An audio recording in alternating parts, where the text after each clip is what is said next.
রাধে রাধে বন্ধুরা, আশা করি গোবিন্দের কৃপায় তোমরা সকলে ভালো আছো। রাধে রাধে, হরে কৃষ্ণ।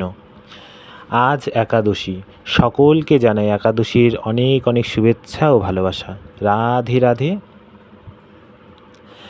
আজ অপরা একাদশী, তার সাথে আজ লোকনাথ পুজো।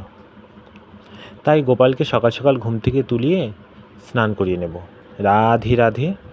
হরে কৃষ্ণ কৃষ্ণ কৃষ্ণ হরে হরে, হরে রাম রাম রাম হরে হরে। রাধে রাধে রাধে রাধে।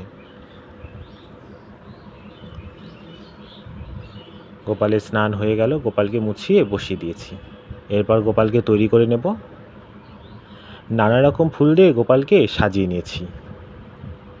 আজ যেহেতু লোকনাথ পুজো, তাই বাড়িতে থাকা লোকনাথের ফটোটাকে স্নান করিয়ে নেব। রাধে রাধে। 1890 খ্রিস্টাব্দের 19শে জ্যৈষ্ঠ 160 বৎসরের পুরাতন মানবদেহ পরিত্যাগ করার ঠিক আগে সকলকে তিনি বলে যান, আমি নেই এ কথা মনে করবি না, আমি ছিলাম, আমি আছি, আমি থাকব।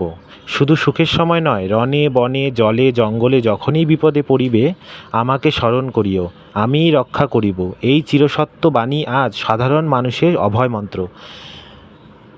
রাধে রাধে, হরে কৃষ্ণ। আরতি করে নেব ঠাকুরের, গোপালের আরতি করে নেব।